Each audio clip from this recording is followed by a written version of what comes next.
Wonderful and bizarre, but that'll be enough for you. You don't want to overdo it with the far side here. All right, we're going to be picking up and concluding this little, what ended up to be a 4-part series. This is the 4th part.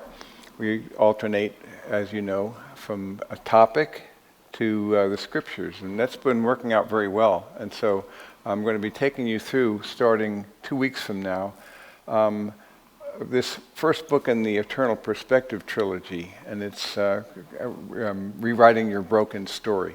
I'm going to kind of walk you through that and tease that out for you for a few sessions, and go from there. But I'd like to complete this material here in the Science, Faith, and Reason material and give you kind of a quick overview. Here's where we've been. What a funny noise I hear. Okay. All right. So 4 fundamental features of the world. And so in the overview, I talked about worldviews and paradigms. And again, you can go back to the kenboa.org website, and I would invite you to do that, because if you go there, the way to navigate, and it's important for you to know this, when you go to the website, kenboa.org, go to resources, you see, so it's resources you want to go to, and then you scroll down, teaching letter, books and blog and so forth. The weekly studies is the one you want.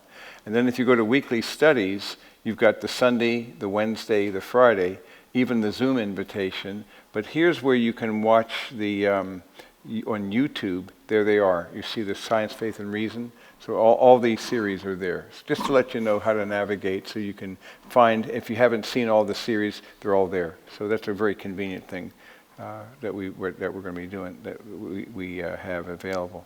So let's go back.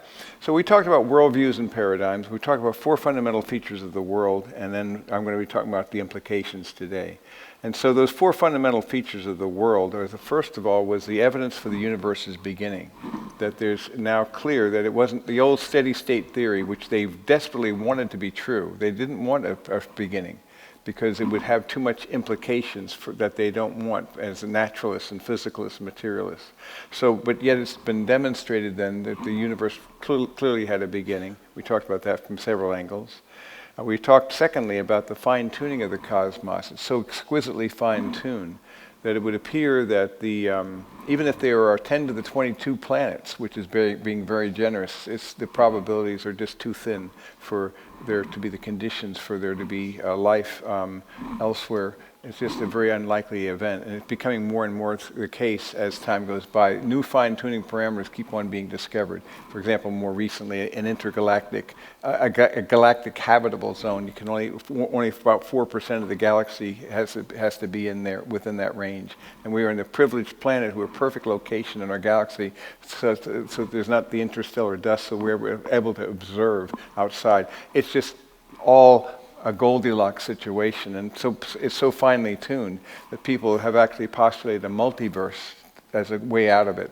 It's just it just seems it can't be possibly this way. It sounds, that's because it's basically it's the anthropic principle. It looks like it was designed for us, and people don't want that implication, so they plump for a multiverse, which is really living by faith, because there's no evidence for another universe, and no empirical evidence. It's just a theory to avoid the obvious implications of that. And indeed, it requires you to believe different rules of physics, and to deny the most fundamental laws of physics, the first and second laws of thermodynamics, in order to embrace this thing that has no empirical warrant. Now, who's living by faith? You see, it just doesn't work. And then the third one we're talking about is biogenesis. And this leads to another desperation, because at the end of the day, the possibility of even getting a protein, let alone the DNA, and so, but you have to have the DNA in order to have the protein. You have to have the protein to have the DNA, and so forth. Everything goes together, and the idea of the impossibility of actually developing life itself has become more and more evident as we've gone more clearly. It's so, in fact, radical now. That again, some people, as they did with the multiverse, now they postulate a panspermia, where maybe it was seeded from outside. Maybe life was seeded from outside, outer space. Somewhere else it evolved. Well, that's not a great solution. You can see the obvious problem with that. Sometimes some people don't make good philosophers here, because where did that come from is your obvious question. It just pushes it back one question. But then people suppose they got a poser for you as a believer. Where did God come from? Dumb question, category area. You've actually supposed that God is bound by time and space. The God of the cosmos is a necessary being who always existed. He always exists. For him, he is the I am. So it doesn't work. But ultimately, people get desperate for that. And then there's the fourth one, information theory. The nature of information, and we've talked about how the DNA is encoded with information, rich context of information in the nucleotide pair bondings, and so you have this. The information, though, is actually independent of the chemistry. So that it doesn't matter what it is. The information can be read on part of the DNA, but it's a sequence that's independent of the chemistry itself. It's just beyond imagination. So we were talking about information theory, and then we were going to be talking about, and I'll say a little bit more about that, but then we're going to be talking about worldviews and paradigms. So that's what gets me to where I'm going now. So I'm going to just scoop down here and get to the point where, let me see here, right about, promissory materialism, we were talking about, for example, just information, the nature of information. You're having the lower cannot account for the higher. For example, he didn't steal that car. Even the sentence means there has to be intentionality, because there's a difference between the second two sentences. He didn't steal that car. He didn't steal that car. So even there, it's more than just the sentence itself. There's a mind behind it. The lower cannot account for the higher, and that's my point here. As Norbert Weiner put it, information is information, neither matter nor energy. Any materialism that fails to take account of this will not survive one day. So the radical concept is that information transcends matter and energy. It was even more ultimate in that respect. It cannot be reduced to that. Remember I talked about an analogy, if you have a DVD and it's got a film, and one has a film and one doesn't. Do they weigh any different? You see, it's not a material stuff. It's the organization within it, but it's not a physical thing. So I can convey a message, I can print it out, and it's being read by a physical case, but matter, or off the paper, or it can be heard audibly, or you can see it on a computer screen, but it's the same information. It transcends matter and energy. Does that make sense to you? It's a mysterious concept. It's the third ultimate. And so we're suggesting here that it transcends that. And so the question is, show me a message that doesn't come from a mind. And as you know, AI comes from minds. But if left to itself, if it doesn't have constant influx from actual minds that are generating, it would degenerate itself. You see, it has to constantly come from actual minds. Then the lower cannot account for the higher is the point. And so you have these systems where your body consists not only of your cells, but your tissues and your organs. And all the systems, they operate synergistically in ways that fit together, but the lower can't account for the higher. And let me give you an illustration of that. And so I have a thing, I think I've showed it before, but it's the hierarchy of meaning, and I use this as an illustration of that very point. And I kind of have fun with it anyway, because it's based upon an older film, from the 80s, I think, called The Gods Must Be Crazy. How many of you remember that movie? Did any of you get to see it? Yeah, it was a very interesting scene. And one of the parts of the film that's really interesting to me is how this guy throws a Coke bottle out the window, out of his airplane over the Kalahari Desert. And so he throws this bottle out there, and Guy, I can't pronounce his name because you have to have a click before it. But Guy, he's underneath, he's a bushman in the Kalahari Desert. And it's a clear sky, and he sees this thing coming from the sky. And it hits the ground, it doesn't break, As you know, Coke bottles can be pretty thick things, and so forth. Hits the ground. He picks it up, and what is this? He's never seen glass. He's never seen anything like it. In fact, he sees it. You can do things with this thing too. You can make it sing. So it can be an instrument. Then he brings it to the village. Some people say, "Hey, this is good for mashing yams," and another one wants to use it for this purpose. Another one wants it, and everybody wants the thing. And so they were all content before, but now they're all complaining because everyone wants this mysterious object, from the gift from the gods. But the gods must be crazy. They should have given us more than one of these. You see, so it's only causing disheartening outcomes. And so the result, Porky is given the task of returning this gift from the gods back to the gods. Your mission is to throw it off the end of the world. It's a very funny concept because it looks like he does it. So he goes to he begins his journey. He encounters this couple here, and he supposed maybe they're gods, and so he offers their bottle to them. So that doesn't work. And he's continuing on this long journey. You see the giraffes in the distance, and he's going. He doesn't know where he's going, but his mission is very clear. He's got to do it. So there he finally comes. You can see to the end of the world. You see, and what is he going to do? He's going to take the bottle and he pitches it. So he throws the bottle off the end of the world, and that's the end of it. It would appear, you see. He disposes of it. Now, that's a fun concept, isn't it? And I enjoyed that idea. But let's take it and look at it a different way. Let's go back to the beginning. Let's go back to when he threw that Coke bottle out the window. All right? Instead of a Coke bottle, let's suppose it was a New Testament.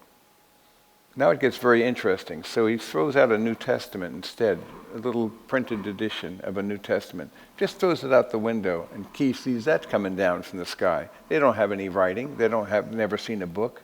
So he picks it up. What does he do with it? You can see this thing we know is paper, this gossamer substance, and he sees these markings. We know it's ink. They've never seen ink, never seen paper before. What does he do with that? How does he understand it? You see, the lower, I'm going to claim, cannot account for the higher. The material, on one level, it is paper and ink, isn't it? On one level, that accounts for it, but it doesn't account for it because it's more than that. It points beyond itself. Just as you can look at the cosmos, and there are these mysterious entities called quarks, and there's some things of even that are smaller than quarks, but everything is made out of these three. It turns out that but atoms are made out of three quarks. But we'll just start with atoms and go to that. So we have atoms. And the lower, but the molecules, so the atoms are there, but the molecules are a somewhat higher level. They're organized, and there's complex interactions and structures and bonds that take place. But then paper, ink, and ink. So another level higher, it's not just atoms, it's not just molecules. Another level higher would be what? It's going to be paper and ink. These molecules forged and putting something together. What would be the next level? So you can kind of work your way up the scale.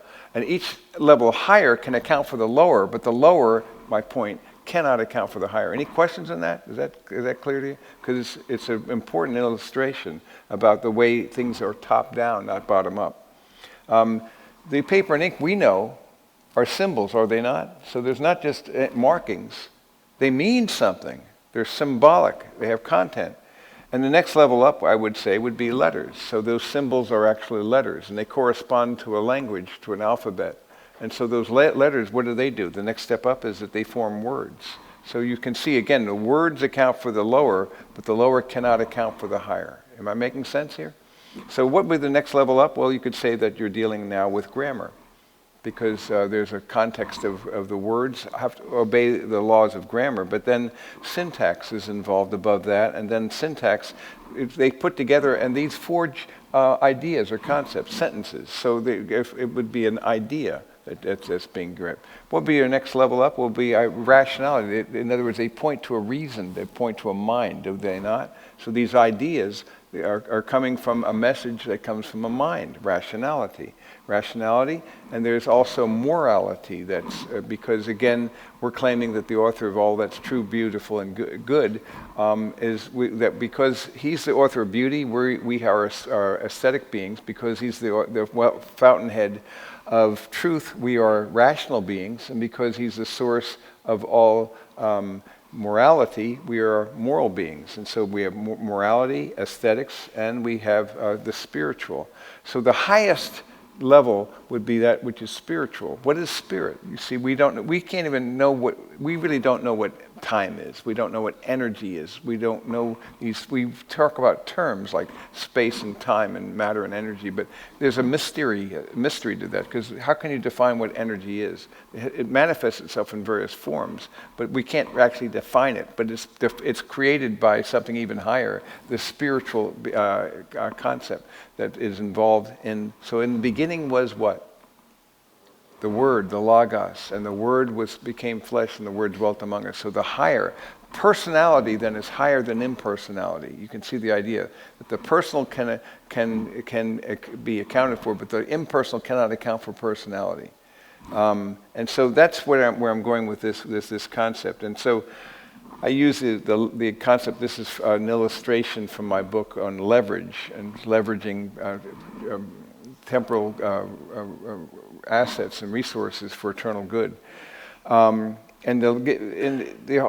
Lever is a simple machine that increases efficiency by amplifying a small force and turning it into a much larger one. So it opens up a realm of mechanical possibilities. And as the Greek mathematician Archimedes famously said, give me a lever long enough and a fulcrum on which to place it. What does he say? I shall move the world. Eureka.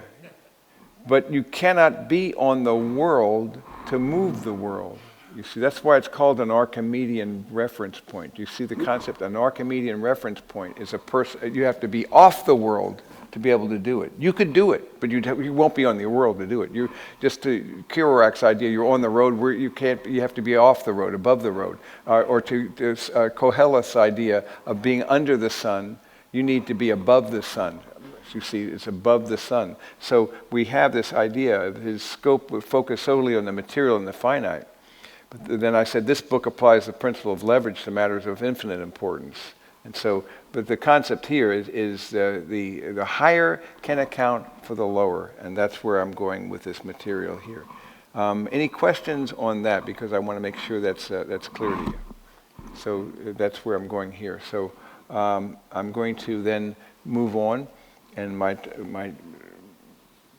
so we have this idea of the lower again cannot account for the higher, but promissory materialism, as I've told you before, I've talked about this whole area of information with groups of people, even with groups of atheists. It was an interesting discussion, and you use, because all I'm doing in this material, as you know, these 4 features of the world. Did I use the Bible? I'm not referring to the Bible at all. I'm just looking at the obvious implications of those 4 features of the world. What do you conclude? What's the most logical conclusion one can make? And so they don't like it, because what happens is that sometimes scientists say, well, that maybe we can explain this away sometime later on, you see. And they say there must be some materialistic account as to how we can get information. That's now hoping that there'll be some discovery that's going to be made that can do it. Who's now living by faith, you see, because now they're really living more by faith. So that the point is, this is faith without evidence. The first two laws of thermodynamics, as we've seen, show that the universe cannot be eternal. But they're willing to come up with exotic theories that have no warrant empirically whatsoever, and hold to them even though they violate the most fundamental laws of physics. So it's a desperate measure of faith without evidence to avoid what? The obvious implications of design. They do not want design. Karen and I are watching this series here, and it's on nature, and it's really good because it talks about the various aspects. There's a whole, like each session is 45 minutes long. One whole session on beetles, another one's on spiders, another one's on butterflies and so forth. Ants, nasty things these flies are. That's the worst one. But with the maggots and so forth. It's a dung beetles and things like that. But you need to have this. But it's all part, in my view, a lot of this is an evidence of a fallen creation. I'm waiting for a better world, but it's pretty impressive as it is now. But these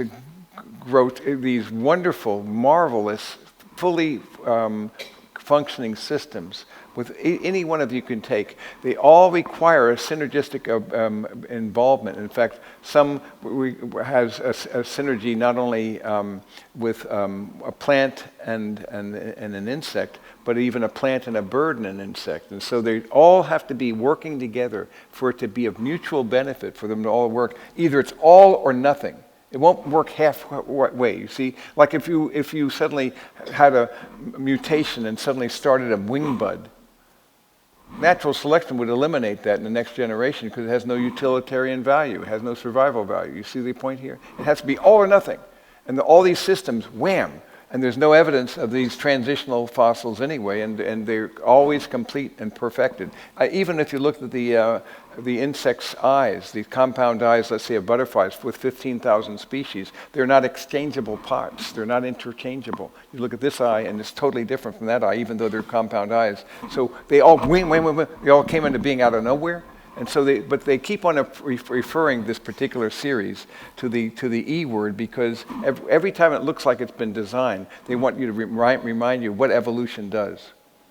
You see, so it's evoking some kind of a god of the gaps. Evolution of the gaps is what you're dealing with here. So we talk about God of the gaps. It's evolution. Now. Any questions on that? Because I want to now talk about other features of the world, and that's where I want to tie the threads together. Lewis?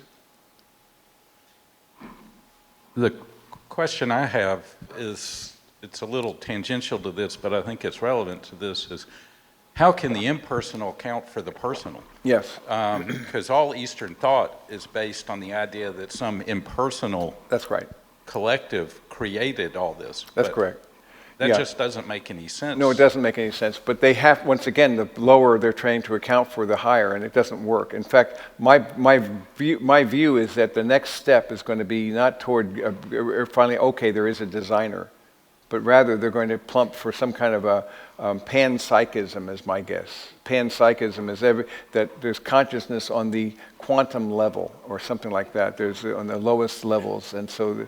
But that's nonsense because you see, you can't have a relationship. And think about the idea of the desire of moksha or satori or enlightenment, nirvana. What is it all about? It's about being absorbed into the ocean of being. You're just a drop of water in the ocean of being. Isn't that exciting?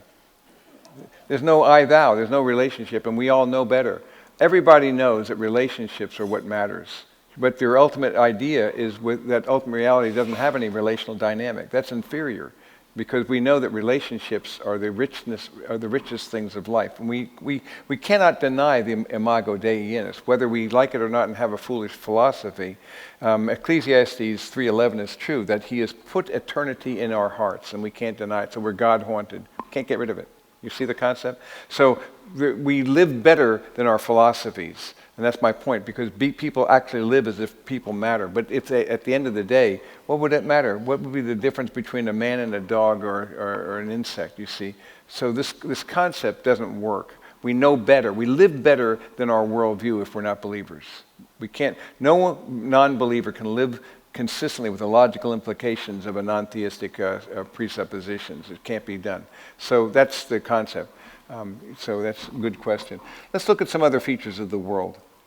And so one of them is human consciousness. So we're going to be, the whole idea that we have consciousness. And even though people try to deny that, they live as if we are in fact conscious of things, that we have rationality. And the system itself is a system that really doesn't really allow for those things very well, because you see, there's just the inescapable conclusions. Another one is moral values and obligations, and whether you like it or not, everybody has a morality. It's what Lewis begins with in Book 1 of Mere Christianity, that there's a law. When somebody says he doesn't believe in absolutes or any morality, cut in front of him in line and watch the fun. All of a sudden he becomes an absolutist. Who told you you could be there? Well, might makes right. I'm bigger than you, so I have a right to be here. But you see my point? We live better than our worldview because that's a reality that we all understand and recognize. Another thing is the experience of beauty. Whence beauty? Where does it come from? Why do we have an aesthetic capacity to appreciate beauty? And we know we do. Human dignity, value, and purpose. And so the Peter Singer and people of his ilk are actually saying that it doesn't matter. We can just we're just basically like any other species. You can just eliminate them. And so he plumps for the actual murder even of children and so forth. Effectively, what it turns out to be, because we don't have any really dignity. We live better than that because let's see how his wife thinks about that philosophy. You see, so if he has any relationships at all, he belies that very notion. As well, human rights, and we all have an idea that we have certain rights to our reputation, to our property, and so forth. But people, again, are trying to deny that. But at the end of the day, it is a feature of the world. And universal religious experience, that it turns out that religion's not diminishing, but it's becoming something, it's an experience that is universal. And it turns out that these are features of the world that have to be accounted for and are realities that are best explained by the higher rather than by the bottom up. So those are features of the world. So I want to pull out some implications, the inescapable conclusions of Darwinism. And one of them is that there's no God, as I just said. So is that there's no transcendent, no spiritual dimension. So ultimately, reality consists of mere matter and energy, space and time. Though where those came from cannot be explained, and so it can't be explained at all. And then secondly, no life after death. That all human life is a brief episode between two oblivions. That's what you're here for a moment, and you're gone, and nobody will remember you. You hear the say, "Oh yeah, but you can be remembered by the people who knew and yet loved you." Yeah, what happens when they're gone? You see, so it doesn't work. Remember, Woody Allen was asked in a Rolling Stone interview if he wanted to live on the hearts of his friends. He said, "No, I want to live on in my own apartment." What happens when your friends die, you see? So you've got billions of people singing your praises. What good does that do him? So, yeah. So his solution to the problem of death is to not die. Well, that's not going to be it's not a very real option for him. So we have an aspiration, I think that's hardwired in us by the living God, from whom and through whom and to whom are all things. For more than that, if there's no life and death, after death, what are we? Food for the worms. We're here for a moment and utterly forgotten in the oblivion. You see the concept? We live better than that, but that's the implication of it. Furthermore, there's no absolute foundation for good or right and wrong. It seems simply be a matter of personal preference. You can't say Hitler was wrong because it was just being consistent with the concept of what he was following with social Darwinism. Eliminate the weaker races in favor of the Aryans. And in fact, that's very consistent with Darwin's idea because he was talking in his The Descent of Man about that very area, in his own argument. You know, they don't want you to see that book as much as they want him to see the other one, because The Descent of Man is clearly claiming that some of the races, are inferior to others, and so that it's just following through the logic of it. Hitler was following that logic. And so who's to say it wasn't? Without a transcendent basis for good, you can't turn an is into an ought. You see this idea? If you don't have an ultimate, you can't turn an is into an ought. It's fit survives, and what survives is fit, but there's no moral imperative in between. So some people might say, well, they're relatives, and they say, that's true for you, but not for me. Try that with your bank. You see, coming down, that sounds interesting. You have a check account, and they claim you only have $30. That may be true for you, but not for me. See how far that gets you. Or cutting in line, as I say, at the checkout counter and watch the relatives become suddenly absolutists and they're furious, as I say. They quickly become that because we live in a way that's consistent with truth and beauty and goodness, even though our postmodern culture is telling us to live otherwise. And then another meaning, an implication, that there's no ultimate basis for meaning in life if Darwinism is true. Life would be an absurdity. It's a tale told by an idiot, full of sound and fury signifying nothing, as Macbeth put it. So what you're dealing with, there's got to be something more than that. So we find ourselves often on a quest for meaning, on a quest for purpose, for a quest for reality, a quest for hope. And people cannot live consistently without some form of meaning. So what we do discover is the most meaningful thing of life. And what is it? It always turns out to be relationships, if we really come down to the end of the day. And this is to recognize the possibility of life going on, and to realize that this isn't a cosmic accident. It's, in fact, intentioned, and it's the world created us. And more than that, what we could not have learned from science, and it is the word, the logos, that holds the cosmos together. And that word is also the one who loves us. So this requires special revelation for us to know. As I mentioned before, remember what we call the strong force, which is the force that binds atoms together, the nuclei together. So the protons are the same charge, but they're incredibly close together. And as you know, the attractive force increases with the closeness. And so what's the power, what's the force that holds these molecules together? If you could take just the strong force that holds the nuclei of the let's just say of the atoms in a teaspoonful of water, if you could take that strong force, it would power the Queen Elizabeth II from Liverpool to New York and back in just a teaspoon. So that strong force. What would be happening if he suddenly removed it? If he withdrew that, if the Logos, who holds all things together, were to remove it even for a microsecond, all matter would become pure energy. It would be a dissolution of all things, you see, because it's contingent. So we don't know. We throw around terms like the strong force, and we talk about dark energy and dark matter. We don't know what we're talking about. It gets more mysterious as we go on. But there'd be no ultimate meaning for life is my point here. Another truth would be that people have no free wills. They're simply products of their selfish genes, you see. So you're just going to be doing what you were programmed to do at the end of the day.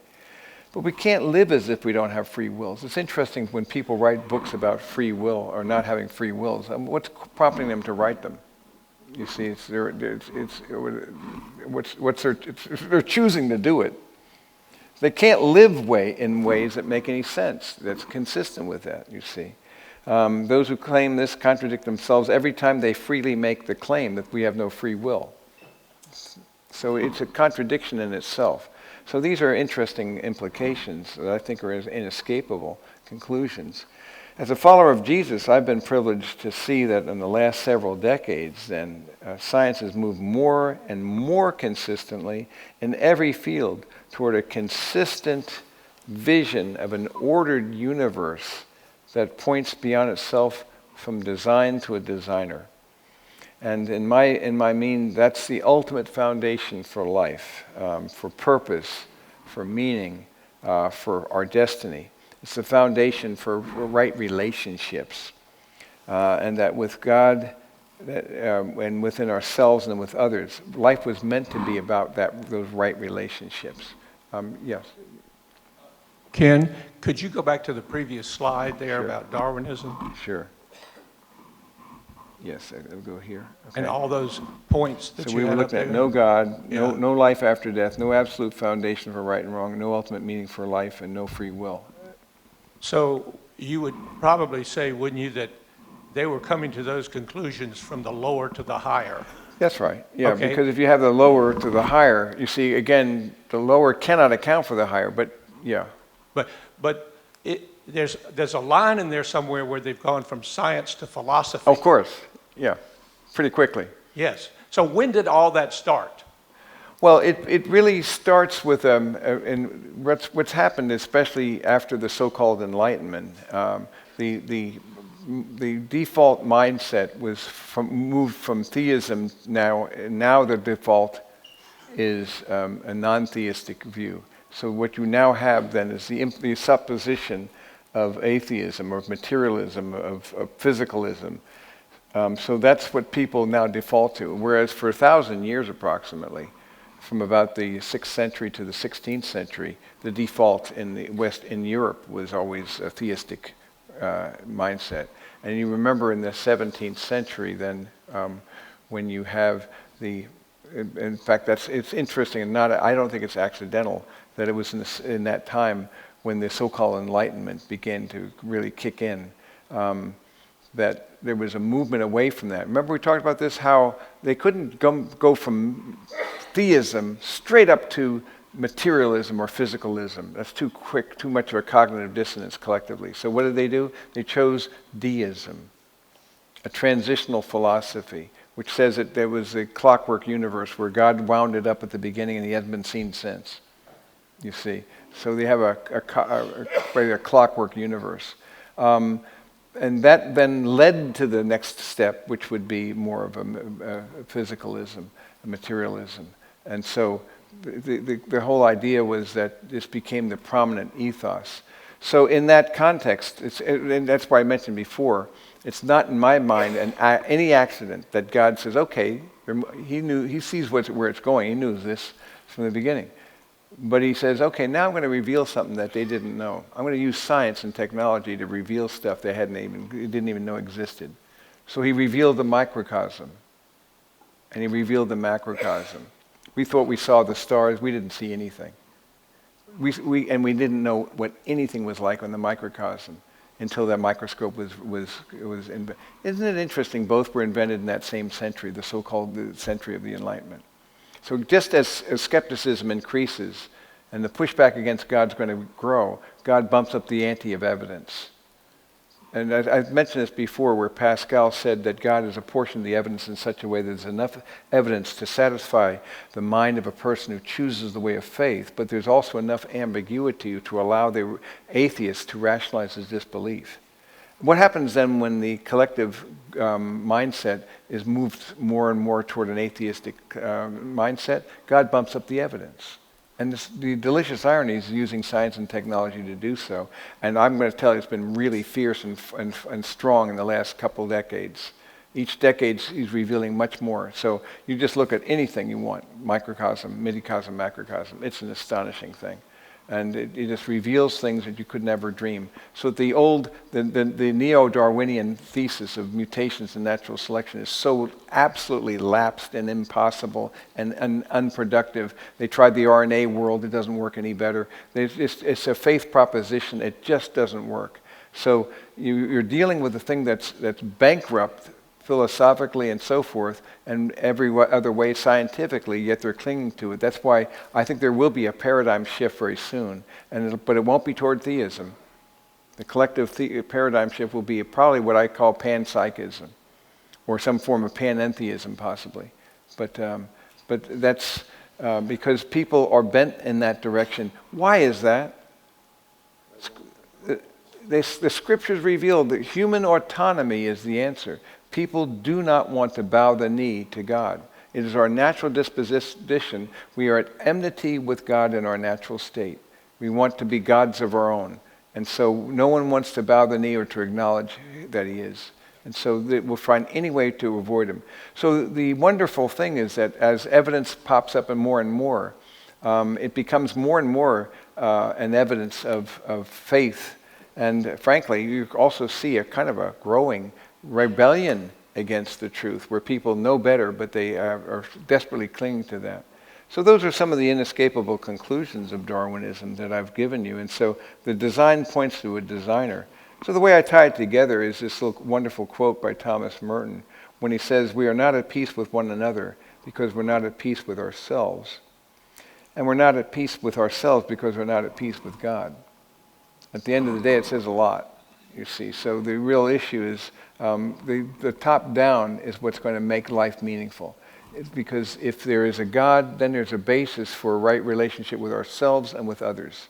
But at the end of the day, the scriptures reveal something that we could never have known on our own. So that brings us to the end. There's our little chameleon again with the little turreted eyes, you see. So it's, gosh, Bill Ibsen and I put this together many years ago, but it's still just as true as it was when we presented it. It's been around for quite a while. So I have some other things I want to show you. I have a thing I do on intelligent design and some other things, some scientific stuff we'll pick up later on. But I thought it'd be good to do these forced presentations. I have a little time left, so let's just have an open discussion. Let's see where you want to go. Yeah, just use the mic there. That's the. I hope this has been meaningful to you. Yeah, okay, good. Because it's an exciting thing. Bear in mind, new evidence will always reveal greater, not less complexity.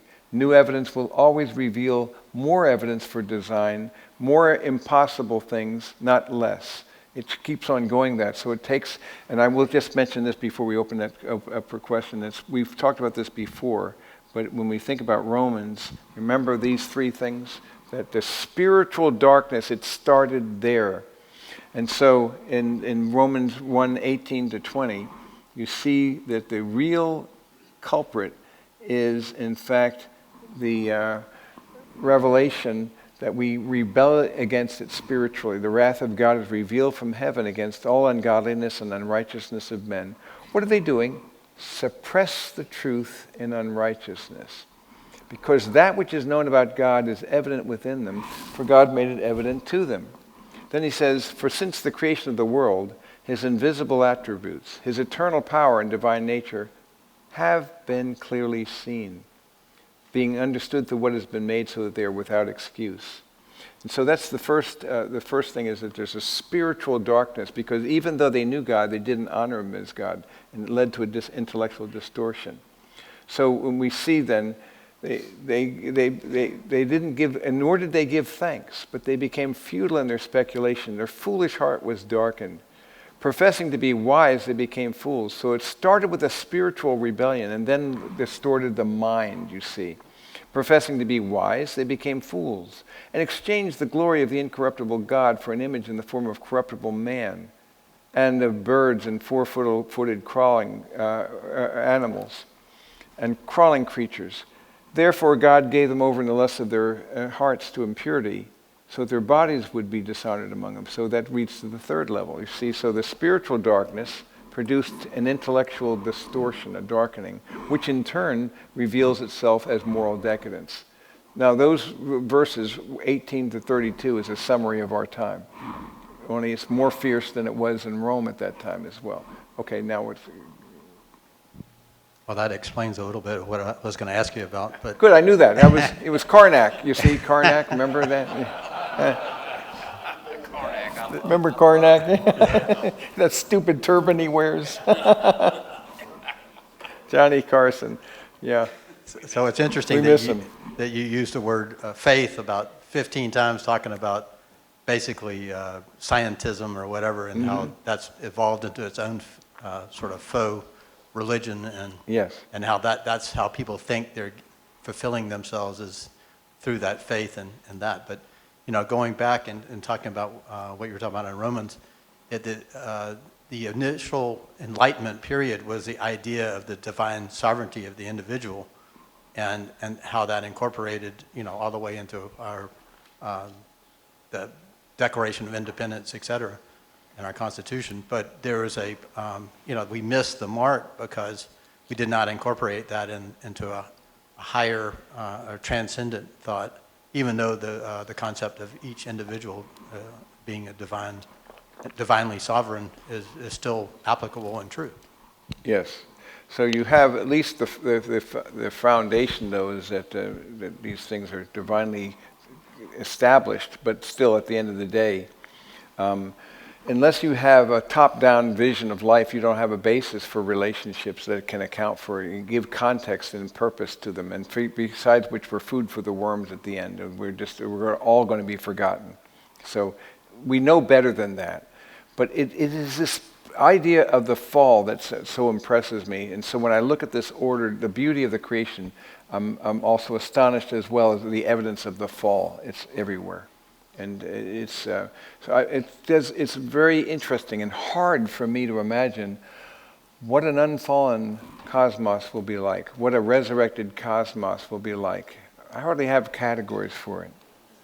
But it's going to be the best that we've loved and seen are hints of greater goods we cannot yet name. It's going to be better than I can name, I know that. But I'm trying to imagine what that'll be like. And so I do a lot of thinking about the idea of what would be like, what will you and I be like in resurrected glory? Because we know relationships matter and they're going to last forever. The currency of heaven is relationships. And this gives us the idea, as C.S. Lewis put it, and I can't resist showing it to you. You've seen it many times, but The Weight of Glory by C.S. Lewis, and I'll show you here. And you remember this sermon here. It was preached at this church, the University Church of St. Mary the Virgin in Oxford, which was right across the street from my school, Oriel College. This is where it was preached. And so I imagine Lewis in that pulpit, it hasn't changed, reading this sermon here, just beyond your imagination, because you have to hear it many times, but it's an astonishing sermon. But the thing at the end of the sermon that's so profound is got to be remembered. He says it's a serious thing to live in a society of possible gods and goddesses, to remember that the dullest and most uninteresting person you talk to may one day be a creature which, if you saw it now, you would be strongly tempted to worship. Or else a horror and a corruption such as you now meet, if at all, only in a nightmare. All day long we are, in some degree, helping each other to one or other of these destinations. It's in the light of these overwhelming possibilities, it is with the awe and the circumspection proper to them that we should conduct all our dealings with one another. All friendships, all loves, all play, all politics. There are no ordinary people. You have never talked to a mere mortal. That's an incredible statement. And so nations, cultures, arts, civilizations, these are immortal. And their life is to ours as the life of a gnat. It is immortals whom we joke with, work with, marry, snub, and exploit. Immortal horrors are everlasting splendors. And so that's an incredibly insightful statement that I just wanted you to see once again. It's just this reality. So we'll close that. Yeah. So how'd that go up? Turn it off. Yeah. I don't want you to see behind the. I don't want you to see beyond this. Yeah. Sometimes I think we're in the car of idiots. Yeah, locked and loaded. It was just Speaking of car of idiots, Ken, thank you. This has been great, especially when we're talking to atheists and we compete. We can use science to spread the gospel, to move others. But the other slow reveal, I think, is around biblical archaeology. And we learn more and more every month. To your point earlier, that we learn more and more every month how true the Bible is, and how we get more and more evidence almost on a monthly basis as they discover more. We know that there's 37 people outside the Bible that we discovered in other, secondary sources. And I think that's amazing. I'd love to see you talk about that sometime as well. Yeah, in fact, I'll show you this. There's a thing that I created many years ago, which was the Open Bible Companion. And this came out a number of years ago, and the rights are mine now, and I'm planning to get it back out in a form. But I look at this and the beauty of the Bible. I talk about that, the background of the Bible, and this is where we talk about biblical archaeology. So, of course, we need to be updated, but you can see these images here. And the more we discover, the more we see that archaeology actually authenticates and reveals things, so that these marvelous things, for example, the Nabonidus cylinder during the reign, and they refer to Scripture and so forth, and things the more we discover, the Cyrus cylinder, they're referring to King Cyrus and things that the Scriptures referred to. And so all these are evidences and strong evidences that really give us a picture of the authority of Scripture. And then I talk about various other things, the reliability of the Bible, and also our issue of science and Bible and so forth, canon, miracles, literary forms, and so forth. So that'll be fun to get out. Yeah. So I do plan to get that back out again, an updated version of it. Yeah. Ken, this might take a little bit longer than you have time left, but man, wow. I went sporadic, I guess that's my personality, into energy and the Logos. In him and through him, all things were created. And maybe I'm the only one in the room, never captured that the very act of salvation in Logos is taking that divine energy and taking your heart of stone and making it a heart of flesh. Yes. Then it took me to John in Revelation, where his flesh saw the vision of Jesus, and in that divine energy, he couldn't handle it and just bowed until Jesus took his, by hand, said, "You're good." Yeah. And then transfiguration. I think transfiguration. Yeah. maybe and Moses, right? Can't see my face because your flesh cannot handle my divine presence. I'd love to maybe hear a little bit more of the Logos and the universe, because that, to me, explains so much for me. I think you're right. And so one text that you brought to my mind is in the John 18, where they bring him up apart, and let's see, spoken out. Let me see, Peter's denial of Jesus before Pilate. Yes. So let me see. So they came, whom do you seek? This is in John 18, verse 4. Whom do you seek? So they came together. You see, Judas had and received the Roman cohort, which is a tenth of a legion, and so it's 600 soldiers. They came there with their clubs, their lanterns and torches. Jesus, knowing all the things that were coming upon him, went forth. So he presented himself to him because he lays down his life of his own authority. No one takes it up. No one, but he lays it down of his own. I love this one understatement because they say, "Whom do you seek?" He asked. They asked him, Jesus the Nazarene. He said to them, "I am." Now, what he said to him is ego eimi. When therefore, he said, when he said to them, "I am," they drew back and fell to the ground. So that's an interesting understatement because you see, the word means that they were pinned there. He could have walked over them and walked away. There was apparently some micro flash of his pre-incarnate glory was manifested when he said, "I am." I am the I am that Moses encountered at the burning bush. And boom, and they drew back. 600 of them fell, and they were pinned to the ground. And then it says effectively he had to release them because he lays down his life of his own authority. He has the authority to leave it down and take it up. These are intimations. You see, the transfiguration. This is another one of those examples of the authority, the glory, the power, and that he had, because he manifested his authority and his power over nature in his miracles, over not only nature but also demons, over disease and over death. He had authority over all things. So we see him as the Logos, the pre-incarnate one, and we see him as the one who appears, remember, before Joshua. And he appears before Joshua, the captain of the army of the living God. And he says, "And who are you?" And he says, "Take off your feet, your shoes from your feet, because you are standing on holy ground." You see, he is that awesome connection.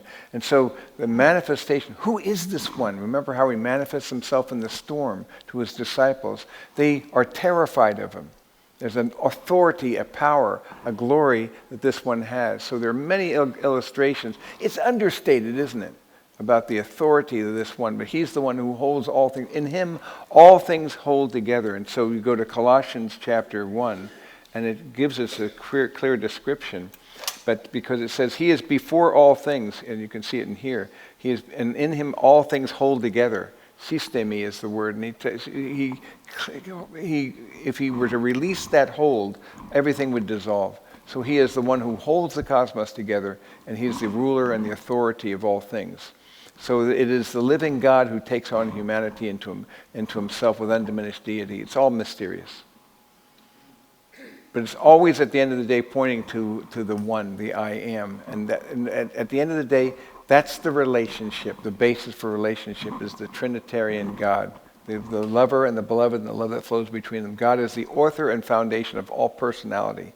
Because he is a relational being and because we bear his image, we are. And we know better than to think that relationships don't matter. We know that that's what life's about because God is and so at the end, if he's first, the more and more I pursue him, the more the secondary things are thrown in. the more the secondary things are thrown in with it. You pursue the first thing, him, and everything else follows. You pursue the first things first, the second are thrown in.